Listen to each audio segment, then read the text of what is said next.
আমিষ নিরামিষ বিভিন্ন ধরনের সবজি ওল দিয়ে রান্না করা হয়। আজকে আমি ওল বাটা করব। এই রেসিপিটা খুবই অল্প সময়ের মধ্যে তৈরি করা যায়, খেতে খুব স্বাদ হয়। রেসিপিটা সম্পূর্ণ দেখার অনুরোধ রইল। নমস্কার বন্ধুরা, আমি শিল্পী মল্লিক, হ্যাপি মাইন্ড কিচেনে আপনাদের সবাইকে স্বাগতম। খুব তাড়াতাড়ি বাড়িতে এই রেসিপিটা আপনারা করে নিতে পারেন। ওলটাকে ভালো করে কেটে ধুয়ে পরিষ্কার করে নিয়েছি, একদম ছোট ছোট টুকরো করে কেটেছি। মিক্সার গ্রাইন্ডারের মধ্যে দিয়ে দিলাম ওলটা। এর মধ্যে আমি শুকনো লঙ্কা দিলাম, কাঁচা লঙ্কা দিলাম, রসুন দিয়ে দেব লবণ, হলুদ। আমি এখানে কালো সর্ষে ব্যবহার করব, আপনার ইচ্ছে করলে সাদা সর্ষেও ব্যবহার করতে পারেন। 1 চামচ মতো কালো সর্ষে দিয়ে দিলাম।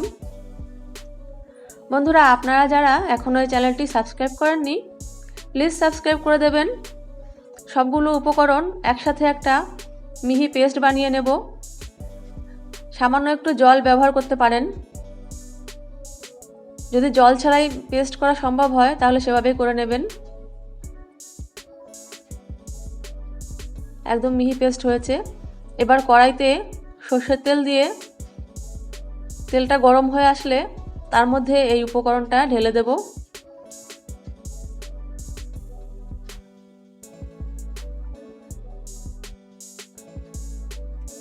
ভালো করে নাড়িয়ে চাড়িয়ে এটাকে একটু শুকনো শুকনো করে নিতে হবে।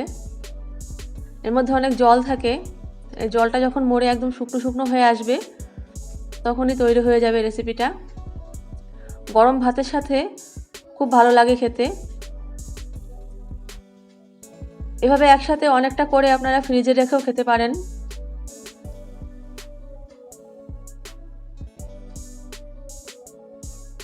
কিছুক্ষণ এভাবে জাল দেওয়ার পরেই দেখবেন একদম ঘন হয়ে আসছে আর একটা আঠা আঠা ভাব হয়ে যাবে।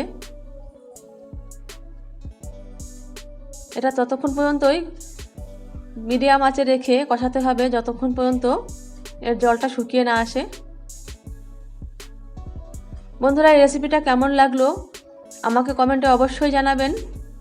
আপনারা বাড়িতে করে দেখবেন, খুব সুন্দর একটা রেসিপি। দুপুরবেলা গরম ভাতের সাথে খেতে খুব ভালো লাগে, বাড়ির সবাই পছন্দ করবে। আবার ফিরে আসবো নতুন কোনো রেসিপি নিয়ে। আজকের মতো এখানেই শেষ করছি। সবাই ভালো থাকবেন। টাটা।